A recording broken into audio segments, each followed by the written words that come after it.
ओम नमो भगवते वासुदेवाय।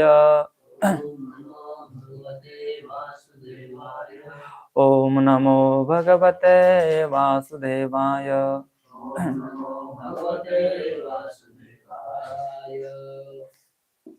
स्कंद 1 अध्याय 19 श्लोक संख्या 31। प्रशांतम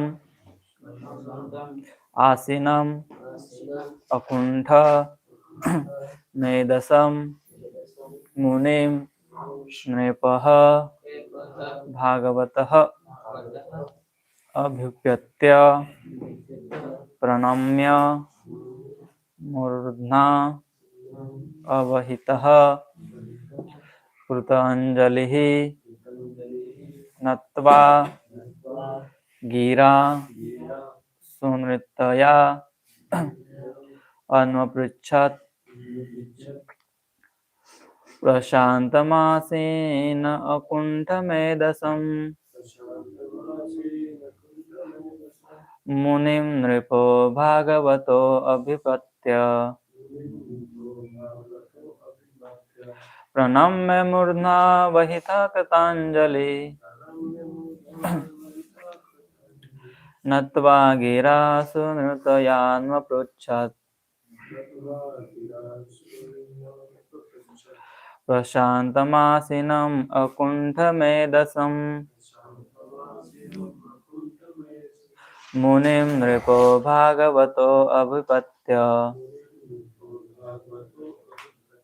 प्रणम्य मूर्ध्ना वहितः कृतांजलि नत्वा गिरा शृणुतयान्वपृच्छत् प्रशान्तमासीनम् अकुण्ठमेधसम् मुनिं नृपो भागवतो अभिपत्य प्रणम्य मूर्ध्ना वहितः कृतांजलि नत्वा गिरा शृणुतयान्वपृच्छत्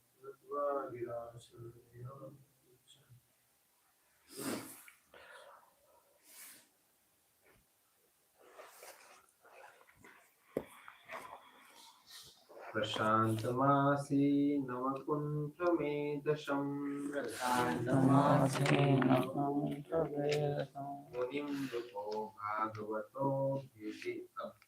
मुनिं नृपो भागवतोऽभ्युपेत्य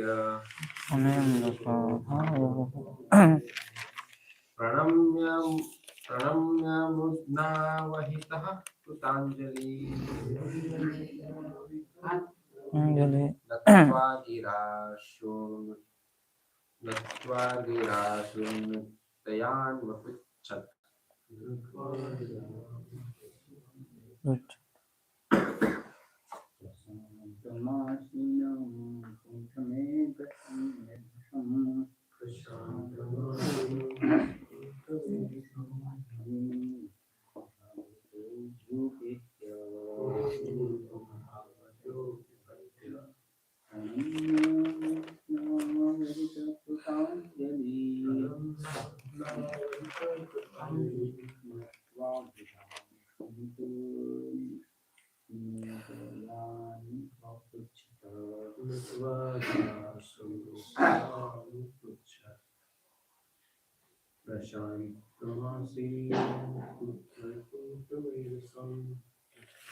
नत्वा गिराशुन्नतयान्वपृच्छत्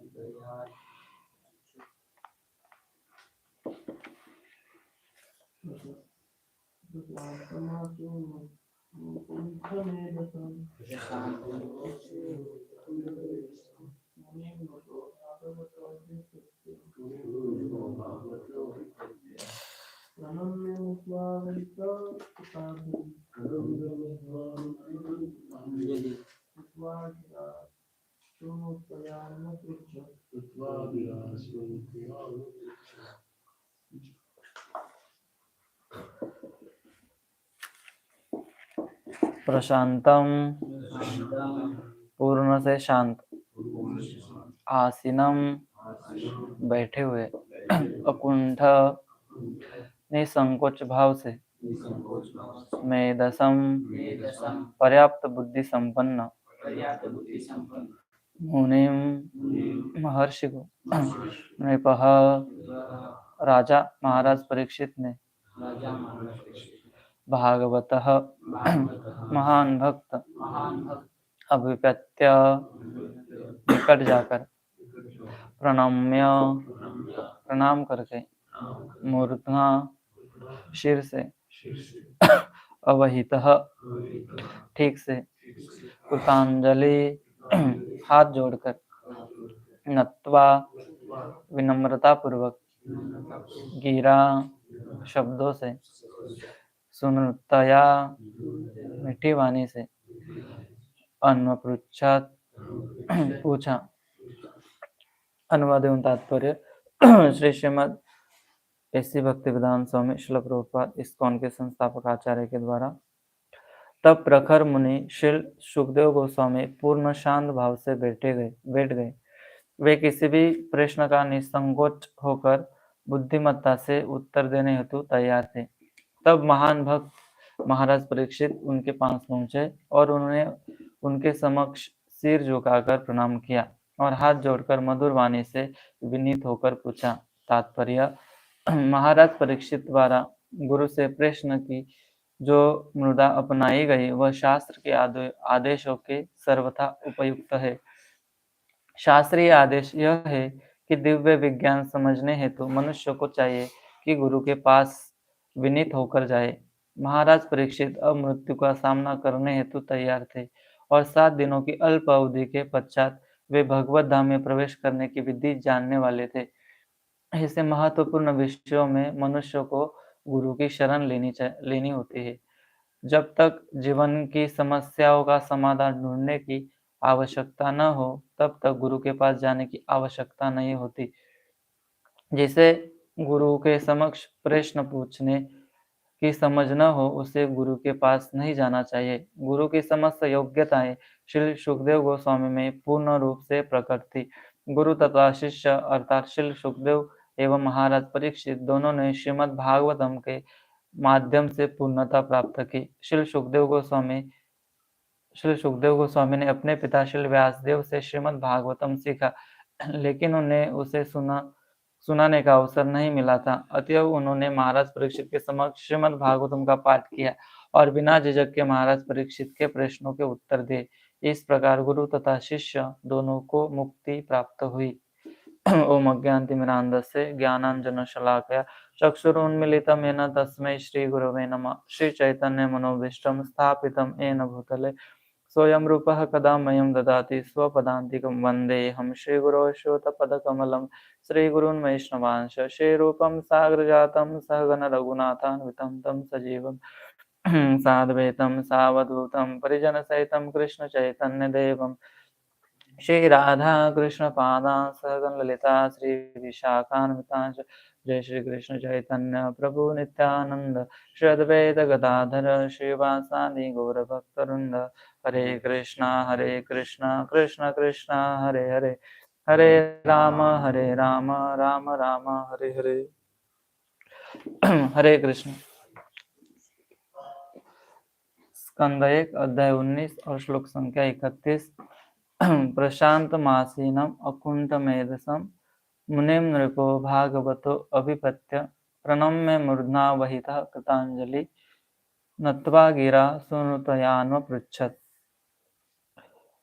तो इस अध्याय का शीर्षक है श्री सुखदेव गोस्वामी का प्राकट्य। और हम पिछले श्लोकों में देखते आए हैं कि अभी जो चर्चा चल रही है वो उनके श्री सुखदेव गोस्वामी वो कैसे थे, उनका रंग रूप, जैसे कि नाम गुण रूप लीला, हम भगवान भगवान की देखते हैं नाम गुण रूप लीला, उनकी जो दिव्य दिव्य गुण है उनकी चर्चाएं करते हैं। तो वैसे ही चर्चाएं यहाँ पर सुखदेव गोस्वामी की हो रही है। तो अभी इन श्लोकों में, पिछले श्लोकों में हमने समझा, अभी जो ये श्लोक है यहाँ पर ये बताता है कि वास्तविक गुरु कौन है और वास्तविक शिष्य कौन है। तो गुरु और शिष्य हम देखते हैं कि गुरु योग्य है, लेकिन जो शिष्य है वह अयोग्य है। तो वो भी वास्तविक चर्चाएं, जो दोनों की चर्चाओं से जो गुण उत्पन्न होना चाहिए वो उत्पन्न नहीं होगा। और गुरु वास्तविक नहीं है, लेकिन शिष्य जिज्ञासु है, लेकिन उसको जो प्रामाणिक गुरु चाहिए, जो शास्त्र को समझा सकता है, वो गुरु नहीं है, तो भी उनकी जो चर्चाएं होगी उससे कोई निष्कर्ष नहीं निकलेगा। तो इस श्लोक में यही चर्चा हुई है कि जो सुखदेव गोस्वामी है वो यहाँ पर प्रभुपाद जी लिखते हैं कि उनके अंदर समस्त योग्यताएं, गुरु की समस्त योग्यताएं श्री सुखदेव गोस्वामी में पूर्ण रूप से प्रकट थी। तो जो सुखदेव गोस्वामी है उन्होंने पूर्ण रूप से जो ये गुरु की, जो प्रामाणिक गुरु है, जो परंपरागत गुरु है, उनकी योग्यताएं उनके अंदर प्रकट थी। और जो शिष्य है, जैसे कि महाराज परीक्षित है, तो ये महाराज परीक्षित वास्तविक शिष्य है या शिष्य नहीं है, तो उनके अंदर क्या क्या गुण है, तो वो भी यहाँ पर हम देखते हैं कि परीक्षित महाराज में भी पूर्ण रूप से वो गुण पाए जाते हैं। तो हम आज के चर्चा में ये देखेंगे कि एक जो वास्तविक गुरु और जो एक वास्तविक शिष्य, तो उनके अंदर क्या क्या योग्यताएं होनी चाहिए, कि जैसे कि जो शास्त्रों का मर्म है, जैसे कि श्रीमद् भागवतम निगम कल्पतरु गलितम फलम शुक मुखाद अमृतम द्रव्य संयुतम। जो ये श्रीमद् भागवतम है, ये जो एक गलितम फलम, मतलब जो एक ऐसा फल है कि उसके अंदर गुठली नहीं है। जैसे कि हम देखते हैं कि जो कोई आम है, हाँ, आम तो मीठा ही होता है, लेकिन आम के अंदर गुठली पाई जाती है। इसलिए जो भी उसका जो टेस्ट लेता है, जो रसिक भक्त है, जो उसका टेस्ट लेता है, तो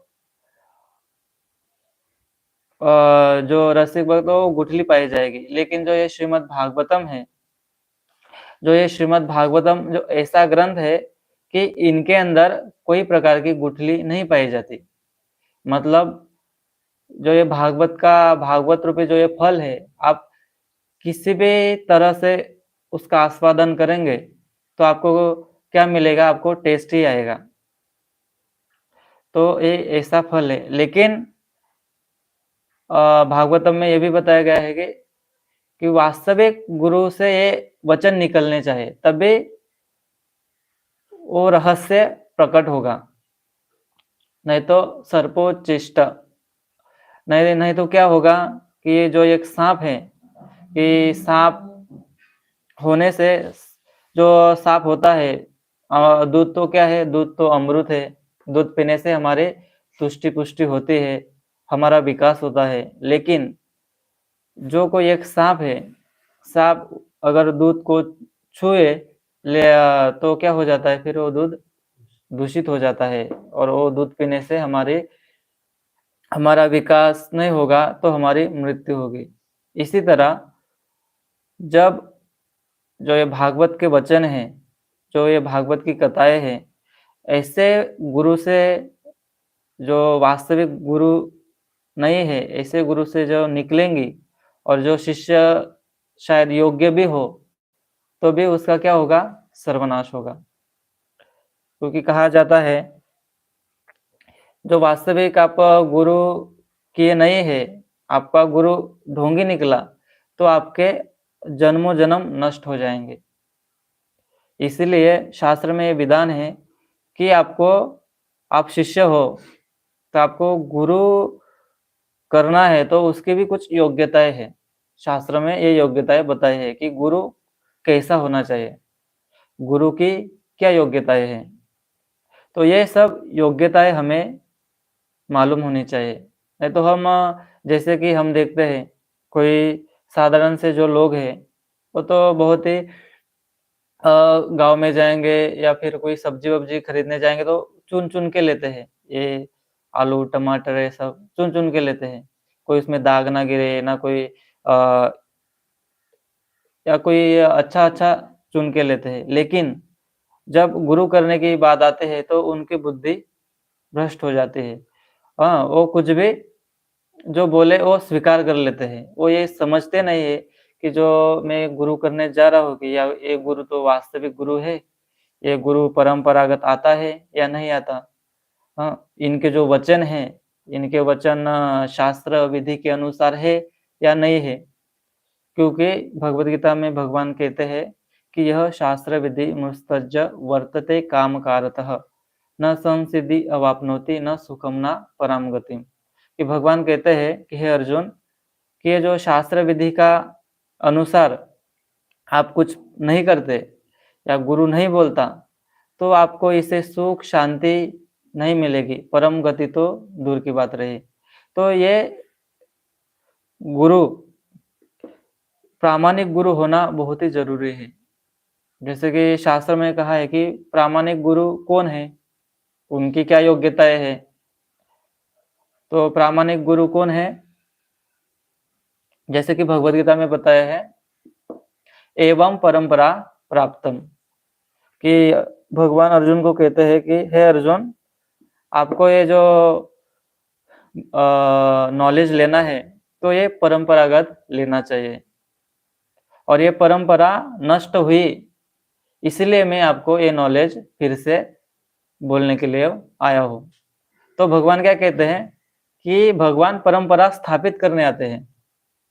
जैसे कि ऐसा नहीं है कि कोई गुरु अचानक से किसी पेड़ के नीचे बैठे और वो ये कहे कि मुझे ज्ञान प्राप्त हो गया, मैंने आत्म साक्षात्कार कर लिया। तो हमें समझ जाना चाहिए कि इनका ज्ञान अधूरा है, इनका ज्ञान मनोकल्पित है, मन गढ़ंत है। तो कोई भी गुरु ये नहीं कहता कि ये ज्ञान स्वतः मेरे में प्रकट हुआ है, क्योंकि भगवान ही कहते हैं एवं परंपरा प्राप्तम, कि जो भी आचार्य परंपरा है, डिसाइप्लिक सक्सेशन, ये जो गुरु शिष्य परंपरा है, और जो गुरु शिष्य परंपरा के द्वारा जो कोई गुरु है वो बोलता है कि ये जो नॉलेज है ये मैंने अपने गुरु से सुना है और वो गुरु ने अपने गुरु से सुना है, ऐसे गुरु शिष्य परंपरा भगवान से मैच करती हो, तो हमें समझना चाहिए कि जो इनका जो नॉलेज है ये वास्तविक है। नहीं तो हमें समझ लेना चाहिए कि यहाँ पर कोई तथ्य नहीं है, जो ऐसे नहीं करते। तो हमें ये देखना होता है। भगवान भी कहते हैं कि ये इसको देखो, नहीं तो आप फंस जाओगे। क्योंकि एक गुरु ढोंगी निकला तो आपके जन्म जन्म नष्ट हो जाएंगे। कोई डॉक्टर ने गलत इलाज कर दिया आपका, तो शायद आपका एक जीवन नष्ट हो सकता है। लेकिन ऐसे ढोंगी गुरु से आपका संबंध बन गया, तो क्योंकि वो आपको ऐसी भावनाएं दे देता है कि उससे आप उभर ही नहीं सकते। जो कोई बाद में अच्छा ही बोलेगा, बाद में आपको वास्तविक गुरु भी मिलेगा, तो भी आप स्वीकार नहीं कर पाएंगे। जैसे कि हम देखते हैं कि जो कोरी पार्टी है, तो उसमें हम लिख सकते हैं, लेकिन जो जिसमें ऑलरेडी कुछ लिख दिया है, तो उसको मिटाने के लिए और फिर से लिखने के लिए बहुत ही समय चला जाता है और बहुत ही देर लगती है। तो वैसे ही कि जो साधारण लोग हैं, साधारण लोग और जो वास्तविक यहाँ पर क्या बताया है कि जो वास्तविक शिष्य है, तो जो शिष्य है तो वो वास्तविक गुरु करने के लिए उनको भी देखना चाहिए कि कौन है वास्तविक गुरु। तो हमारे शास्त्र कहते हैं कि गुरु कौन होने चाहिए? गुरु भगवान विष्णु के भक्त होने चाहिए। वैष्णवानाम, जैसे कि गुरु है जो परंपरागत है, जो परंपरा भगवान से आती हो, और वो वैष्णव होने चाहिए। वैष्णव का अर्थ ये है कि वो भगवान विष्णु कृष्ण के भक्त होने चाहिए। अवैष्णव गुरु न स्यात् वैष्णव सोपच गुरु। और जो अवैष्णव है वो गुरु नहीं है। अवैष्णव का अर्थ ये है कि जो विष्णु के भक्त नहीं है, जो विष्णु के भक्त नहीं है, विष्णु कृष्ण के भक्त नहीं है, वो गुरु ही है नहीं। हमें ये देखना चाहिए। हाँ, आजकल हम देखते हैं कि ये इनका भक्त है, कोई कहता है कि ये काली का भक्त है, कोई दुर्गा का भक्त है, कोई शिव जी का भक्त है। अलग अलग देवी देवता है। आजकल तो कोई बाबा उनका भक्त होता है। अलग अलग माताजियाँ है, ये उनके भक्त है। क्या ये गुरु है? हमें ये प्रश्न होना चाहिए, क्या ये गुरु है? तो शास्त्र क्या कहते हैं कि अवैष्णव गुरु न स्यात्। अवैष्णव है वो गुरु नहीं है। अवैष्णव का अर्थ ये सब आते हैं फिर, जो विष्णु को सर्वश्रेष्ठ मानते नहीं। हम आजकल देखते हैं तो आजकल के ब्राह्मण भी भगवान विष्णु के उपासक नहीं है। हम देखते हैं आजकल के ब्राह्मण भी कहते हैं कि हमारे ये बाबा भगवान है, हम उनकी सेवा करते हैं। और जब हम उनके पास जाते हैं तो गर्व से कहते हैं कि हम ब्राह्मण हैं। तो उनको ये समझना चाहिए कि ब्राह्मण का अर्थ क्या है।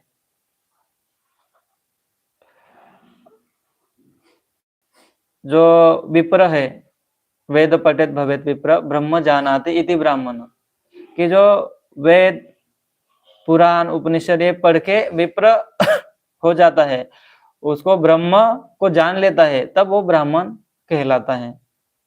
तो हम आजकल देखते हैं कि आजकल ऐसे गलत गलत लोग जो उनकी योग्यताएं नहीं है, वो ब्राह्मण बने हुए हैं और लोगों को ये मिसगाइड करते हैं। और खुद, क्योंकि ये कहा जाता है कि जो ब्राह्मण है वो शम दम, वो इंद्रियों को संयमित करता है, और वो इंद्रियों को संयमित करने से फिर वो ब्राह्मण बनता है। तो जैसे कि ब्राह्मण है तो उन्होंने देखा कि मैं ही क्यों इंद्रिय संयमित करता हूँ, जो बाकी के जो है जैसे कि शूद्र है, ये तो अनियंत्रित इंद्रिय से अपनी इंद्रिय तृप्ति करते हैं, तो मैं ही क्यों इंद्रिय संयमित करूँ? क्योंकि उन्होंने पढ़ना बंद कर दिया, ब्राह्मणों ने समझना बंद कर दिया।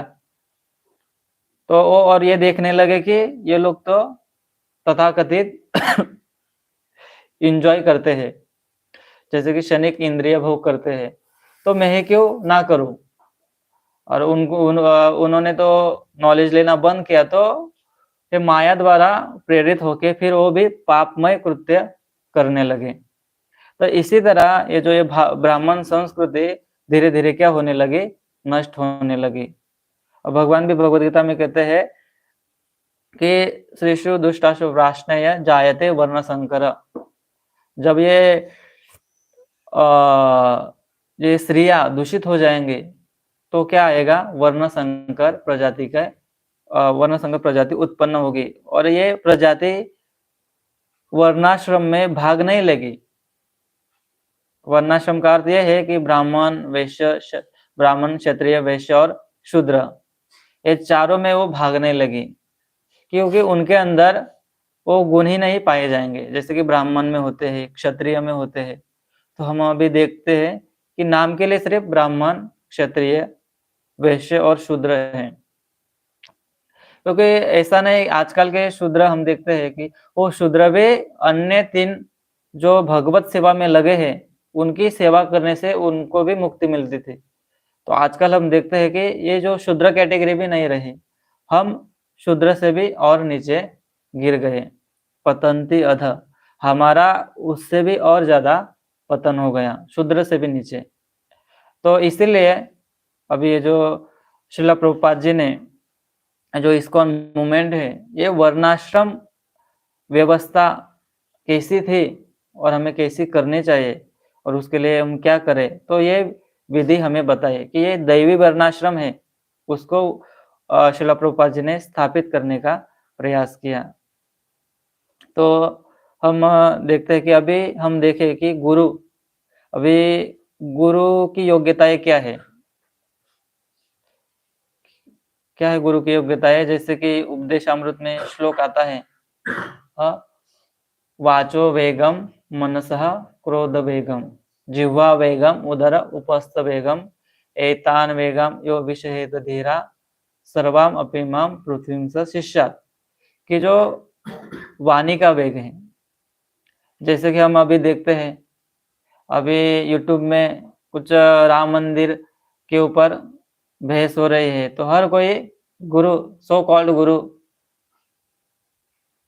वाणी का वेग प्रकट करते हैं कि ये ऐसा नहीं होना चाहिए था, ये ऐसा होना चाहिए था, मंदिर पूरा हो जाना चाहिए था, ये वो सब। और उसके ऊपर दूसरे गुरु, ये सब शास्त्र सम्मत है, ये वो सब, इनकी क्या हो रही है, चर्चा हो रही है। तो ये क्या है, सब ये जो आवश्यक नहीं है उसके भी चर्चा हो रही है। जो सिद्धांत स्थापित करने के लिए जो होना चाहिए वो तो हमें करना ही है, और जो शास्त्र सम्मत है उसको तो हमें स्थापित करना चाहिए। लेकिन जो अनावश्यक बातें हैं तो वो भी हम ऐसे करते हैं, तो फिर वो क्या है, वो वाणी कंट्रोल नहीं है हमारे, वो वाणी का वेग हो जाता है। तो हर कोई जीव इन वेगों द्वारा आकर्षित और उसके द्वारा बन गया है। तो हर श्रीला प्रभुपाद जी उपदेशामृत के इस श्लोक में लिखते हैं कि वाचो वेगम, ये सब वाणी का वेग, वाणी के वेग द्वारा ही सब चल रहा है। जैसे कि कोई किताबें लिखता है, कि फालतू की किताबें लिखना, ये भी क्या है, वाणी का वेग है। हम देखें यूट्यूब है, फेसबुक है, इसमें क्या आता है, हर कोई कुछ ना कुछ बोलना चाहता है, हर एक व्यक्ति कुछ ना कुछ बोलना चाहता है, इसलिए वो अपना कुछ भी बोला हुआ यूट्यूब में डाल देता है, तो उसके कुछ ना कुछ फॉलोवर्स बन जाते हैं। तो हर कोई जीव अट्रैक्ट होता है वाणी के वेग द्वारा।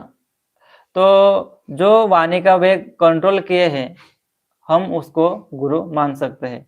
कि उसकी तपस्या यही है कि वो गुरु, साधु और शास्त्र के अलावा कुछ नहीं बोलता है, वो वास्तविक गुरु है।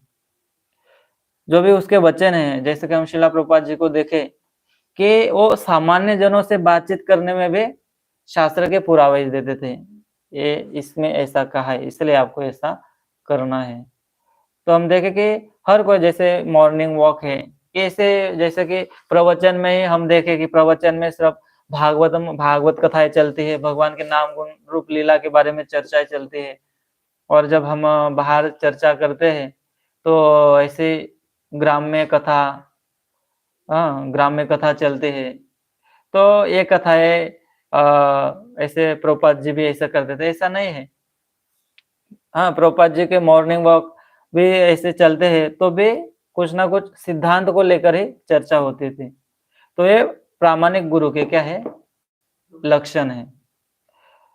तो वाचो वेगम मनस क्रोध वेगम, मन के अंदर वेग आते हैं अलग अलग, ये कर लू वो कर लू, मुझे कुछ जीवन में कुछ करना है, तो ये वेगों को भी वो क्या करता है, कंट्रोल करता है। जिह्वा वेगम, जिह्वा वेगम, वो कुछ भालो ना खाए वे, भालो ना पहरे वे। जैसे कि चैतन्य महाप्रभु है, वो कहते हैं कि अच्छा मत खाओ, अच्छा मत पहनो। तो हमें सिर्फ जिह्वा वेग के लिए ही प्रयास नहीं करना चाहिए कि मुझे अच्छा अच्छा मिले जिह्वा के लिए। तो वो एक जो वास्तविक गुरु है, वो इसके बारे में चिंता नहीं करता, जो भी मिले वो शरीर बनाए रखने के लिए उसको ग्रहण करता है, और आगे की प्रगति करता है। क्रोध वेगम, क्रोध वेगम का मतलब प्रभुपाद जी लिखते हैं, क्रोध वेगम जो जहाँ पर भी जो भगवान की और भगवान के भक्तों की निंदा होती है, वहां पर क्रोध ना करना, वो भी क्या है, क्रोध वेगम में आता है। जहां पर क्रोध करना चाहिए वहां पर क्रोध होना चाहिए, और जहां पर नहीं करना चाहिए वहां पर नहीं करना चाहिए। जैसे कि हम देखते हैं कि हम ये देखें कि क्रोध वेगम, मुझे क्रोध नहीं करना है किसी को, और कोई हम जाए तो भगवान की निंदा करता है, उनके भक्तों की निंदा करता है, तो हम कुछ ना बोले तो हम अपराधी हैं, उस अपराध के कारण हमें पनिशमेंट मिलेगी। वहां पर हमें क्रोध करना चाहिए। जैसे कि प्रभुपाद जी कहते हैं कि जो बड़े बड़े जो युद्ध हुए, जैसे कि महाभारत है, रामायण है, हाँ, इन जैसे कि अर्जुन है, ये तो भगवान के महान भक्त है। हाँ, उनके अंदर क्रोध उन्होंने कंट्रोल किया है, लेकिन जब भगवान बोले, जब समय आया, तो उन्होंने क्या किया, उस क्रोध को क्या किया, प्रकट किया। तो हम ये नहीं कह सकते कि अर्जुन और हनुमान जी है वो क्रोध के क्या है, वशीभूत है। वो क्रोध से मुक्त है, और ऐसी जगह पर क्रोध करना ही चाहिए। जैसे जहाँ पर सिद्धांत की बात आती है, जैसे कि हम किसी से डिस्कशन करना चाहते हैं, तो हम ये नहीं कह सकते कि जाने दो अभी क्या क्रोध करना है। जब सिद्धांत की बात आती है तो हमें वो सिद्धांत को हमें पूर्ण रूप से उसको समझाना चाहिए। तो उसके लिए वो भले वो क्रोधित हो, हमें ये देखना नहीं चाहिए कि ये जो सामने वाला व्यक्ति है, वो सामने वाले व्यक्ति में वो तो उसको ठेस पहुंच जाएगी, फिर उसके बाद वो हमारा संबंध बिगड़ जाएगा। तो हमें ये सब चीजें उस समय नहीं देखनी चाहिए। सिद्धांत बलिया चित्ते ना कर आलस, हमें वो सिद्धांत समझने में भी आलसी नहीं होना चाहिए, और समझाने में भी आलसी नहीं होना चाहिए। तो ये प्रामाणिक गुरु का क्या है, लक्षण है। वो कभी कॉम्प्रोमाइज नहीं करता, वो जो एज इट इज है, जैसे प्रभुपाद जी कहते हैं, एक गुरु को एक डाकिया की तरह होना चाहिए। डाकिया मतलब जो पत्र देने वाला है, जैसे कि किसी ने भेजा है, वो सिर्फ वैसे के वैसे उठा के सिर्फ आपको दे देता है। इसी तरह जब एक गुरु है, उसको भी इसी तरह होना चाहिए। जो ये भगवान के वचन है, इन वचनों को आप पालन कीजिए, और ये वचन को पालन करने से आपकी क्या होगी, सदगति होगी, आपका मोक्ष होगा, आपको भगवत प्रेम मिलेगा, आपको भगवत प्राप्ति होगी। और ऐसा नहीं करेंगे तो आपकी अधोगति होगी, और इससे आपका पतन होगा। और आपकी ये आसुरी योनि में आपका अधपतन होगा। ये सब स्पष्ट स्पष्ट बता देता है, वही वास्तविक गुरु है। प्रभुपाद जी कहते हैं कि हम सिर्फ इतना ही करते हैं जो भगवान बोले हैं, कि भगवान कहते हैं सर्वधर्मान परित्यज्य माम एकम शरणम रज। हम भी वही कहते हैं कि आप सब धर्म को छोड़ के भगवान की शरण में चले जाओ, और भगवान आपकी सब जिम्मेदारी ग्रहण करेंगे। और जो एक वास्तविक गुरु है, वो भी यही कहता है। ये देखिए कि ये जो भगवान कहते हैं कि सर्वधर्मान परित्यज्य, भगवान कहते हैं मन मना भवमत भक्तो, तो आपको भगवान का ही भक्त बनना चाहिए, उनको ही नमस्कार करना चाहिए, उनका ही चिंतन करना चाहिए। और वो जो कोई गुरु है वो ऐसे उपदेश देता है अन्य लोगों को, शिष्य को या अन्य लोगों को, तो वो वास्तविक गुरु है।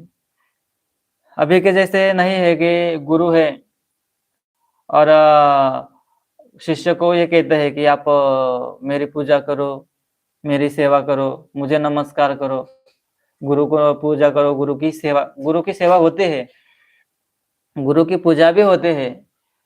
जैसे कि हम देखते हैं कि प्रभुपाद जी हैं, अबे प्रभुपाद जी का कितना मान सम्मान है, प्रभुपाद जी को कितने आदर करते हैं, प्रभुपाद जी का कितना बड़ा कार्य है। तो ये क्यों हुआ? ऐसा नहीं, अभी के गुरु को डर लगता है कि हम इनको बोलेंगे कि भगवान की सेवा में चले जाओ, तो ये मेरी सेवा नहीं करेंगे, मुझे नमस्कार नहीं करेंगे, मुझे दान नहीं देंगे। इसलिए वो क्या कहते हैं कि मैं सब देख लूंगा, आप मेरी पूजा ये सब करते रहो। तो ये वास्तविक गुरु के लक्षण नहीं है। वास्तविक गुरु ये है कि वो एज इट इज आपको ये बता दे कि भगवान है, और ये भगवान की शिक्षा है, ये आपको पालन करने से आपको ये भगवत प्राप्ति होगी।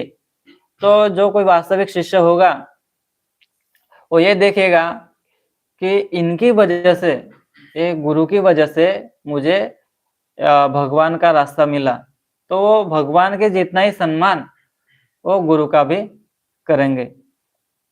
तो ये जो कोई गुरु है उनको ये देखना नहीं चाहिए, आपको सिर्फ वास्तविक सत्य बताते रहना चाहिए, तो लोग अपने आप उन गुरु का भी आदर करेंगे।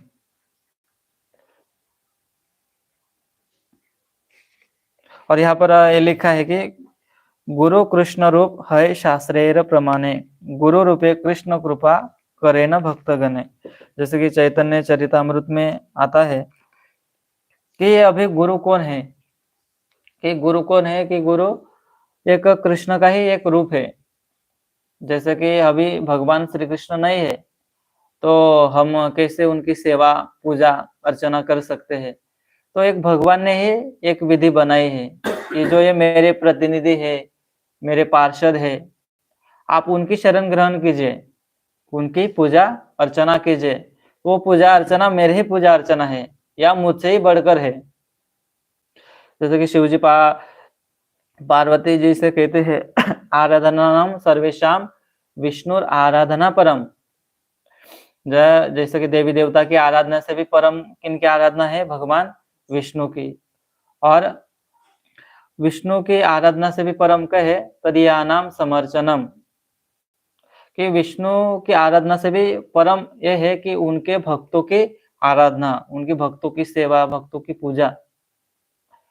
हम देखते हैं कि हम एक उदाहरण के लिए हम भगवान की अर्चना पूजा अर्चना करते हैं, लेकिन जब कोई भगवान के भक्त आते हैं तो उसी समय ऐसी परिस्थिति उत्पन्न हो, भगवान की सेवा करे या उनके भक्तों की सेवा करे, तो तब हमें क्या करना चाहिए।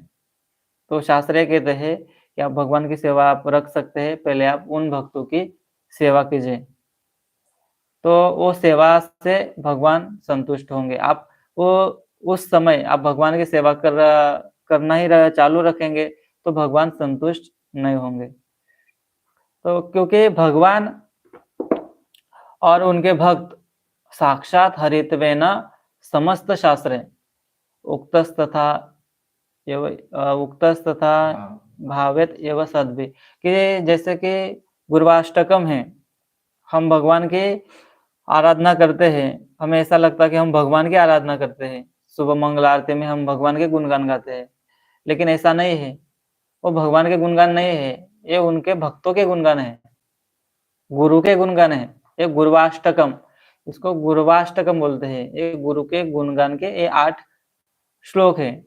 तो उसमें ये कहा है कि साक्षात हरित्वेन समस्त शास्त्रे, कि जो ये गुरु है साक्षात हरित्व, हरित्व मतलब वो हरि नहीं है, वो भगवान नहीं है, लेकिन भगवान के जैसे ही गुण उनके अंदर है, इसलिए वो भगवान ही है। अलग अलग जगह पे हम देखते हैं कि भगवान सुखदेव गोस्वामी, भगवान व्यासदेव जी, भगवान नारद, या अलग अलग हम शास्त्र में देखें तो इनको भी भगवान कहा गया है। और ये एक तरह से देखें तो ये सही भी है, क्योंकि साक्षात हरित्वेन समस्त शास्त्र, कि उनके अंदर सब गुण है, जो गुण भगवान हरि में है और उनका ही रिफ्लेक्शन एक गुरु में पाया जाता है, इसलिए उनको भी भगवान कहते हैं। तो ये भगवान के गुण उनके अंदर भी है, इसीलिए आपको भगवान की तरह ही उनकी पूजा अर्चना सेवा करनी चाहिए, गुरु की भी, क्योंकि आप गुरु की करेंगे तब भगवान संतुष्ट होंगे, क्योंकि गुरु और भगवान कोई भिन्न नहीं है, अभिन्न है। तो हमें देखना चाहिए कि हम गुरु कितने महान होते हैं। और अलग जगह है, आचार्य माम विजानीया नावमन्यत करेचित न मर्त्य बुद्धे सुयद सर्वदेव मयो गुरु हो।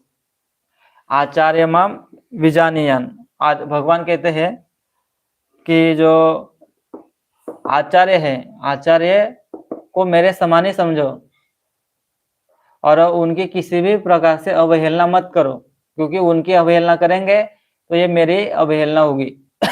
इसीलिए और ये भी ना समझो कि न मर्त बुद्धे असूयत, न वो एक सामान्य साधारण व्यक्ति है, गुरु कोई साधारण व्यक्ति नहीं है और हमें उनको साधारण समझना भी नहीं चाहिए। जैसे कि गुरु जी होते हैं, जो गुरु होते हैं वो कभी कभी शिष्यों से बातचीत करते हैं, कभी कभी उनके साथ हंसी मजाक भी करते हैं, लेकिन उस शिष्य को ये समझना नहीं चाहिए कि ये जो गुरु है वो हमारी तरह है। इसलिए गुरु क्या करते हैं, जो सिद्धांत है उसमें रहते हैं और ज्यादातर वो मिलते जुलते नहीं है, क्योंकि क्या होगा, क्योंकि शिष्य योग्य नहीं है तो गुरु को भी क्या समझ लेगा, साधारण समझ लेगा। और जैसे कि एक मित्र है, जैसे कि कोई, तो उनकी तरह ही हमारा आचरण उनके प्रति होगा, लेकिन ऐसे ऐसे आचरण से अपराध हो सकता है। इसलिए गुरु डिस्टेंस बनाए रखते हैं और क्योंकि शिष्य लोग उन्हें साधारण ना समझ ले, हम साधारण समझ लेंगे तो गुरु का कोई दोष नहीं है। और गुरु, क्योंकि गुरु पूर्ण रूप से विनीत है, भगवान के आश्रय में है, लेकिन ये हमारी गलती होगी, ये हमारा अपराध होगा, ये वैष्णव अपराध होगा। इसलिए जो गुरु है वो फैमिलियरिटी ब्रीड, हम कहते हैं कि जो ज्यादा फैमिलियर हो जाएंगे तो उससे क्या होगा, फिर उससे अपराध हो सकते हैं। इसलिए जो गुरु है वो डिस्टेंस बनाए रखते हैं, वास्तविक गुरु। और सर्वदेवमय गुरु, और भगवान कहते हैं कि वो सभी देवताओं के प्रतिनिधि है। गुरु को क्या समझो आप, सभी देवताओं के प्रतिनिधि। इसलिए हमें ये नहीं समझना चाहिए कि हम गुरु की भी पूजा करेंगे और देवताओं की भी पूजा करेंगे। प्रभुपाद जी भी कहते हैं कि मैं क्यों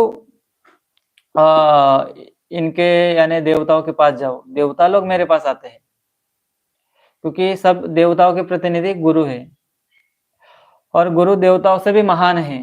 देवता भी मिश्रित भक्त है, हालांकि उनकी स्थिति श्रेष्ठ है, वो स्वर्गलोक में रहते हैं। तेतम भुक्त्वा स्वर्गलोकम विशालम, वह और उनकी ज्यादा सुविधाएं है, उनको कुछ पोजीशन मिला है, कुछ उनके अंदर भगवान ने शक्ति, उनको कुछ कंट्रोल करने की उनको शक्ति दी है। वो भी एक तरह से देखे तो वो भी क्या है, वो भी ईश्वर है। लेकिन जो गुरु है वो उनसे भी बढ़कर है। भगवान कहते हैं कि ये गुरु या जो भक्त है वो मुझसे बढ़कर है। तो हम देखें तो ये देवताओं से तो बढ़कर ही है ही, गुरु देवताओं से बढ़कर है। इसीलिए हम जो वास्तविक गुरु, प्रामाणिक गुरु की सेवा अर्चना पूजा करते हैं तो हमें ये देखना नहीं चाहिए कि अभी और हमें कुछ आवश्यकता है कुछ अन्य लोगों की सेवा पूजा करने की। सब सेवा गुरु और भगवान की सेवा करने से मिल जाता है। गतो मुकुंद परिहर्त कृतम, अभी आपका कुछ ऋण नहीं रह गया किसी के प्रति, ना पितरों के प्रति कोई ऋण है, ना देवताओं के प्रति कोई ऋण है, ना घर वालों के प्रति, संबंधियों के प्रति कोई ऋण बचा है। हम गुरु और कृष्ण की सेवा में 100% लगे हुए हैं, तो इसे सभी तरह से ऋण से हम क्या हो जाते हैं, मुक्त हो जाते हैं। तो हम ये देखें कि ये सब ये प्रामाणिक गुरु के क्या है, ये लक्षण है। और ये भी कहा गया है कि जो गुरु है वो नित्यानंद प्रभु के कौन माने जाते हैं, वास्तविक गुरु, जो गुरु शिष्य परंपरा द्वारा है, जो वैष्णव परंपरा के हैं, जो वास्तविक गुरु है नित्यानंद प्रभु के प्रतिनिधि है। जो क्योंकि नित्यानंद प्रभु गुरु है, परम गुरु है, वो गुरु तत्व है नित्यानंद प्रभु। और जो भी गुरु साधु और शास्त्र के अनुसार चलता है वो नित्यानंद प्रभु का प्रतिनिधि है और श्रीमती राधा रानी के पार्षद माने जाते हैं। गुरु श्रीमती राधा रानी के पार्षद है और नित्यानंद प्रभु के प्रतिनिधि है। कौन गुरु? गुरु जो वास्तविक शिष्य है।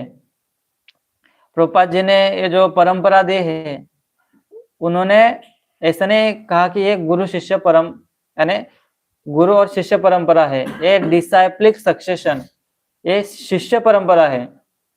शिष्य परंपरा का अर्थ ये क्या है कि ये जो गुरु है वो पहले किसी के शिष्य थे। तो गुरु शिष्य परंपरा बोल सकते थे, लेकिन उसमें गुरु का क्या मतलब? गुरु का अर्थ ये है कि गुरु मतलब भारी, जो आध्यात्मिक नॉलेज से क्या है वो भारी है, वो हल्का नहीं है, वो लघु नहीं है, इसलिए उसको गुरु कहा जाता है। तो गुरु है वो भारी है आध्यात्मिक नॉलेज से, और इसलिए वो श्रीमती राधा रानी और नित्यानंद प्रभु के प्रतिनिधि के स्वरूप उसको माना जाता है। जो गुरु वास्तविक नहीं है तो उनके अंदर जो भी बल है वो बल नित्यानंद प्रभु से नहीं आ रहा, वो बल माया द्वारा आ रहा है। जो हम भक्ति करने के लिए जो भी बल चाहिए वो आध्यात्मिक बल है, बलराम है, वो बलराम से बल आता है। हम जो भी भक्ति में कुछ कर पाते हैं, वो भक्ति में जो भी कुछ कर पाने के लिए जो बल हमें आता है वो ये गुरु शिष्य परंपरा से आता है, और हम इन परंपरा को लेके चलेंगे तो वो बल हमें ज्यादा मात्रा में प्राप्त होगा और इसी के अनुरूप हम आगे कुछ कर पाएंगे। जैसे कि कोई शरीर से दृष्ट पुष्ट है, लेकिन हम देखते हैं कि जब समय आता है जो भक्ति के विधि विधानों का पालन करने का, तब नहीं कर पाते। तो इसका अर्थ यह है कि शारीरिक बल कुछ काम का नहीं है, शारीरिक बल कुछ काम का नहीं है, आपको आध्यात्मिक बल चाहिए भक्ति में आगे बढ़ने के लिए।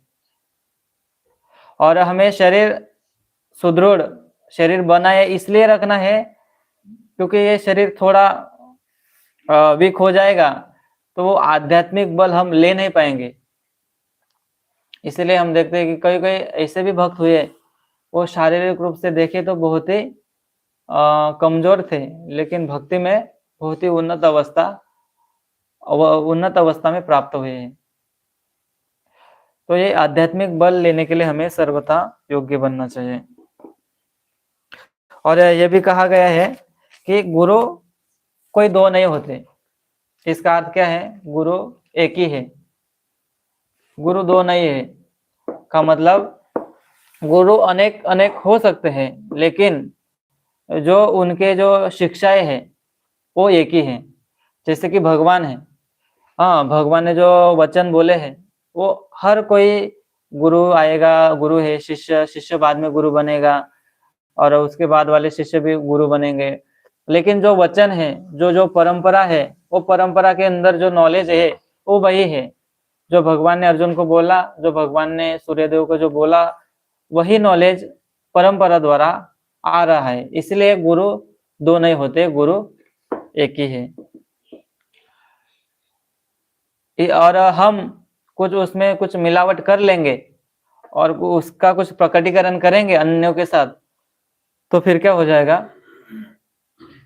हम दूषित हो जाएंगे। जैसे कि दूध में एक बूंद, एक चम्मच अभी पानी मिलाया जाए, अभी वो शुद्ध मात्रा में दूध नहीं रहा। इसी तरह जो भी आध्यात्मिक नॉलेज है उसमें हम एक अक्षर भी मिलावट कर दिए तो भी वो ज्ञान अभी शुद्ध नहीं रहा। तो ये परंपरा का बहुत ही बड़ा कर्तव्य है कि वो परंपरा की एज इट इज शिक्षाएं आगे चलाते हैं। जैसे कि हम देखते हैं कि प्रभुपाद जी, उन्होंने पूर्ण रूप से श्रेय जो भी उन्होंने किया वो अपने परम पूज्य श्रील भक्ति सिद्धांत सरस्वती ठाकुर महाराज को दिया। उन्होंने ऐसा कभी नहीं कहा कि ये मैंने किया, उन्होंने सब अपना श्रेय गुरु और कृष्ण को दिया। तो ये वास्तविक जो प्रामाणिक गुरु है ये उनके लक्षण है। नहीं तो आजकल तो कुछ भी करते हैं, वो श्रेय अपने ऊपर ले लेते हैं। देखो ये मैंने प्रचार किया इसलिए ये भक्त बने। प्रभुपाद जी कहते हैं, कोई भक्त उनसे प्रचार करते हैं कि हम भी हम हमें भी प्रचार करना है, हम भी प्रचार करेंगे। प्रभुपाद जी कहते हैं प्रचार आप नहीं करते, प्रचार मैं करता हूँ, सिर्फ आप दोहराते हैं गुरु के वचन, इसलिए हम प्रचार नहीं करते। जो गुरु है वही एक्चुअली प्रचार करते हैं। इसलिए हमें कोई मान सम्मान दे, हम कोई पैर छुए तो हमें गर्वित अनुभव नहीं करना चाहिए।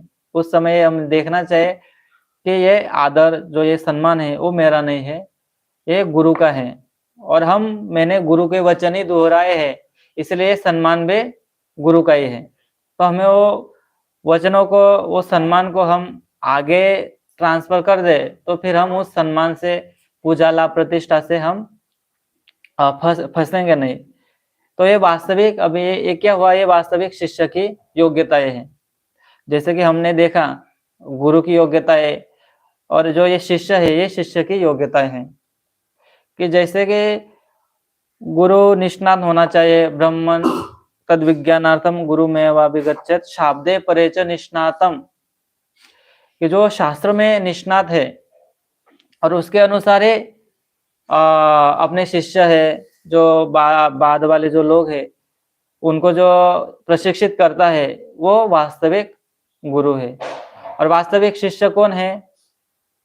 तो तद्विद्धि प्रणिपातेन परिप्रेषणेन सेवया उपदेक्षन्त तद ज्ञानम ज्ञानिनः तत्वदर्शिनः। कि भगवत गीता में भगवान कहते हैं कि वास्तविक शिष्य कौन है, और यहाँ पर इस श्लोक से भी हमें पता चलता है कि वास्तविक शिष्य क्या करता है। जो जिज्ञासु है, जिज्ञासु श्रेय उत्तम, जो जिज्ञासु है कि मेरा वास्तविक श्रेय क्या है। श्रेय का अर्थ है कि एक श्रेय होता है और दूसरा प्रेय होता है। कि मतलब श्रेय का अर्थ है कि अभी के लिए नहीं वो सोचता। जैसे कि हम देखते हैं, हमें क्या चाहिए, क्षणिक इंद्रिय तृप्ति चाहिए, क्षणिक सुख चाहिए। अभी क्या करूं, अभी मुझे भूख लगी है, तो वो ये सोचेगा कि अभी मैं क्या खाऊं कि मुझे अभी वो संतुष्ट हो जाओ। इसलिए हम अलग अलग तरह से जो इंद्रिय भोगों में लिप्त होते हैं, वो हम क्षणिक इंद्रिय सुख में लिप्त होते हैं कि ये देख लूं, ये खा लूं, ये पी लूं। हाँ, ये इसको श्रेय बोला जाता है। अभी चाहिए, अभी गाड़ी चाहिए, अभी बंगला चाहिए, ये सब चीजें चाहिए। लेकिन प्रेय क्या है, वो अभी के लिए नहीं सोचता है, अभी वो लंबे समय के लिए सोचता है कि बाद में ऐसा ना हो, बाद में मैं कुत्ता ना बनूं, मैं सुअर ना बनूं, इसलिए मैं अभी कुछ करना चाहिए, बाद में मेरी अच्छी गति हो। मूढ़ा जन्मनि जन्मनि, भगवान कहते हैं कि जो मेरे ज्ञान से पूर्ण नहीं है, मेरी शरणागति नहीं लेता, तो मूढ़ा जन्मनि, वो ऐसे मूर्ख योनियों में जाता है। तो ये समझकर जो कोई वास्तविक शिष्य है वो गुरु के पास जाता है, तो वो वास्तविक शिष्य है। और कोई ऐसा नहीं है कि गुरु के पास सिर्फ हमें अपने भौतिक लाभ प्राप्त करने के लिए जाना चाहिए। जैसे कि भगवद गीता में चतुर्विधा भजन्ते माम जनाना सुकृतन अर्जुन अर्थो जिज्ञासु अर्थार्थी ज्ञानी च भरतर्षभ। कि भगवान कहते हैं कि जो 4 प्रकार के लोग हैं मेरे पास आते हैं, अर्थो जिज्ञासु अर्थार्थी। आर्तो जो दुख से क्या है, पीड़ित है, कोई उनके ऊपर भौतिक कोई दुख आया है तो इसके कारण वो मेरे पास आते हैं। जिज्ञासु जिसको कोई जिज्ञासा है, क्या है परम सत्य, ये क्या कैसे चल रहा है, उसके कारण आता है। ये संसार कैसे चल रहा है, उसको जिज्ञासा है। अर्थार्थी, अर्थ का मतलब लक्ष्मी, जो कोई पैसे चाहता है कि भगवान लक्ष्मीपति है तो थोड़ा बहुत कुछ हमें दे देंगे, इसके कारण जाता है। और कोई ज्ञानी है। ये 4 प्रकार के लोग भगवान कहते हैं मेरे पास आते हैं। लेकिन ये वास्तविक जैसे एक शिष्य होना चाहिए, वो वास्तविक शिष्य के लक्षण नहीं है। फिर भी ये सुकृतिवान है। सुकृतिवान का अर्थ ये है कि वो मेरे पास कम से कम आए तो है। हाँ, बाद में फिर वो इच्छाएं पूर्ण करने से, और भगवान तो इच्छाएं पूर्ण करते हैं, वो इच्छाएं पूर्ण होने से जब उनके अंदर वैराग्य उत्पन्न होगा तो वो वास्तविक अपने श्रेय के लिए कुछ कार्य कर पाएंगे। वो अभी ये प्रेय के लिए आए हैं, मुझे ये चाहिए वो चाहिए, मैं ज्ञानी बन जाऊंगा तो लोग मुझे देखेंगे, ये देखो कितना बड़ा पंडित है, योगी बन जाऊंगा, तो देखेंगे देखो कितनी सिद्धिवान है, इन्होंने अष्ट सिद्धि प्राप्त की है। तो ये हमारा ये प्रेय है, ये हम सिर्फ अभी के लिए करते हैं। लेकिन जो वास्तविक श्रेय उत्तम, हाँ, जो तम से ऊपर है, उत्तम तमोगुण से जो ऊपर है, उसके लिए कोई गुरु के पास जाता है तो वो वास्तविक शिष्य है, नहीं तो वो वास्तविक शिष्य नहीं है।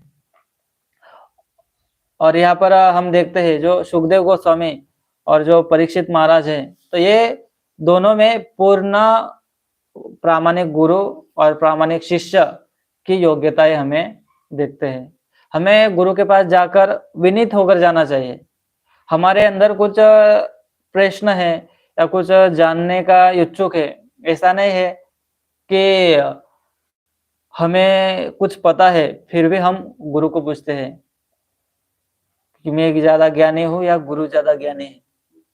इसके कारण हम गुरु के पास जाते हैं और उस प्रश्न करते हैं। प्रभुपाद जी लिखते हैं, ऐसा आपके अंदर विचार है तो आप गुरु के पास जाओ ही मत। यहाँ पर प्रभुपाद जी लिखते हैं, हाँ, तब तक गुरु के पास जाने की आवश्यकता नहीं होती जिससे गुरु के समक्ष प्रश्न पूछने की समझ न हो, या हम अपनी पूजला प्रतिष्ठा के लिए गुरु के पास जाते हैं कि गुरु जी, गुरु मुझे देखे कि ये मेरा शिष्य कितना बड़ा ज्ञानी है, कितना पंडित है। प्रभुपाद जी कहते हैं कि हमेशा गुरु के सामने मूर्ख बने रहे, कोई कितना भी बड़ा पंडित क्यों ना हो। जैसे कि हम उदाहरण के लिए श्रील भक्ति सिद्धांत सरस्वती ठाकुर जी का देखते हैं कि गौर किशोरदास बाबा जी महाराज, तो उन्होंने कोई भौतिक तरह से हम देखे तो वो अनपढ़ थे, फिर वे भक्ति सिद्धांत सरस्वती ठाकुर उनके सामने एक विनीत शिष्य, हाँ, एक दासानुदास, एक दास की तरह बने रहे। उन्होंने कभी ऐसे नहीं सोचा कि मैं गुरु से ज्यादा श्रेष्ठ हूँ। हालांकि हम उनके विद्वत्ता से देखे, हाँ, उनके प्रचार से देखे तो वो श्रेष्ठ थे, लेकिन गुरु उनसे भी ज्यादा श्रेष्ठ है क्योंकि गुरु अनुभवी है। तो इस कारण जो शिष्य को ये समझ होनी चाहिए कि हमें गुरु के साथ कैसे हम कैसे जाए, कैसे प्रश्नों को लेके जाए। और वो प्रश्न ऐसे भी ना होने चाहिए चैलेंज मूड में हम गुरु से बोलते हैं कि ये ऐसा ऐसा है, आप आपका क्या उसमें ये है। तो हमें ऐसे भी प्रश्न नहीं पूछने चाहिए, विनीत होकर। यहाँ पर हम परीक्षित महाराज से सीख सकते हैं कि यहाँ पर कृतांजलि मुद्रा में वो सुखदेव गोस्वामी से कुछ पूछ रहे हैं, श्रेय उत्तम, कुछ अपने श्रेय के लिए पूछ रहे हैं। जैसे कि कोई जीव है, और जीव जब मृत्यु के समीप जाता है तो उसको उसका क्या कर्तव्य है, और जो मरने वाला है उसका क्या कर्तव्य है। तो उनके अंदर कुछ जिज्ञासा है जो उनको नहीं पता है, इसलिए वो गए। और ये प्रामाणिक क्वेश्चन है, इसीलिए प्रामाणिक क्वेश्चन होने से फिर गुरु हमें उपदेश देंगे। गुरु भी समझदार होते हैं, गुरु तो कोई मूर्ख नहीं होते, वो समझ लेते हैं कि जो सामने वाला जो है सो कॉल्ड शिष्य, उसकी वास्तविक जिज्ञासा है या फिर ऐसे ही अपने को बढ़ा चढ़ाने के लिए बोल रहा है। इसलिए हमें किसी के सामने भी अपने कुछ बढ़ाई हो ऐसा कार्य नहीं करना चाहिए। जैसे कि शिष्य है, कभी कभी गुरु शिष्य को बोलते हैं कि आप बोलिए। आप बोलिए का अर्थ ये है कि जब गुरु चाहते हैं कि मैं कोई शिष्य को आप बोले, तब वो शिष्य बोल सकता है। गुरु नहीं चाहते कि आपका ज्ञान श्रेष्ठ भी हो लेकिन आप बोलो, तो एक नहीं बोलना चाहिए। जैसे कि हम देखते हैं कि जो कोई वरिष्ठ भक्त चर्चा करते हैं किसी अन्य व्यक्ति से, तब हमें वो चर्चाओं में सम्मिलित नहीं होना चाहिए। ये क्या है? वैष्णव सदाचार है। क्योंकि ये वैष्णव सदाचार के अनुसार जो गुरु है, हमारे शिक्षा गुरु है, हमारे दीक्षा गुरु है, जो गुरु के सामने कोई भी शिष्य कितना ही ज्ञानी हो, कितना ही पंडित हो, तब तक नहीं बोलना चाहिए जब तक गुरु का आदेश ना मिले। तो ये सामान्य, ये वास्तविक शिष्य की पहचान है। वो नहीं बोलता है, भले उनको कितने ही मालूमात हो।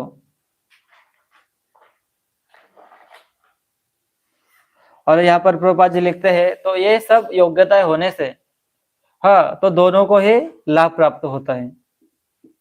प्रामाणिक गुरु और प्रामाणिक शिष्य से प्रामाणिक लाभ प्राप्त होता है। इसमें कोई, किसी के अंदर कोई भी त्रुटि नहीं होनी चाहिए। और इसलिए ये जो चैतन्य महाप्रभु जी का मूवमेंट है, तो वो चैतन्य महाप्रभु सबको ये उपदेश देते हैं कि आप गुरु बन जाओ। किबा विप्र किबा न्यासी शूद्र के निर्णय से ही कृष्ण तत्व विवेता से ही गुरु है।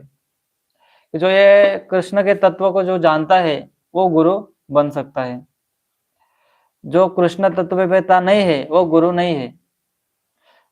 कि कृष्ण भगवान है, सभी जीव भगवान कृष्ण के अंश है, जीवेर स्वरूप है कृष्ण नित्यदास, कि इतना भी जानता है तो वो भी गुरु बन सकता है। गुरु बनने के लिए कोई ज्यादा पंडित होने की आवश्यकता नहीं है। प्रभुपाद जी लेक्चरों में हमेशा बोलते हैं, हम कोई बड़े पंडित नहीं है, हम तो मूर्ख है, लेकिन हमारा श्रेय इतना ही है कि जो भगवान बोले हैं वो हम बोलते हैं, इसलिए हम गुरु है। कि चैतन्य महाप्रभु बोलते हैं कि आप कृष्ण तत्व को समझा दो तो आप गुरु हो। हम भी किसी अन्य व्यक्ति से ये कृष्ण तत्व के बारे में बोलते हैं तो हम भी गुरु बन सकते हैं। प्रभुपाद जी तो कहते हैं कि सब गुरु बन जाओ, और चैतन्य महाप्रभु कहते हैं कि सभी गुरु बन जाओ, तो ये पूरा जगत का उद्धार होगा। आपकी क्षमता अलग अलग हो सकती है, आप ज्यादा ना कर पाए तो अपने आप को सुधार लो, आप ज्यादा कर सकते तो अपने परिवार वालों को उपदेश दो, और ज्यादा अपने गांव में दो, सिटी में दो, देश में दो, और विदेश में भी जा सकते हैं। जो जो आपकी क्षमताएं है उसके अनुसार आपको कार्य करते रहना चाहिए।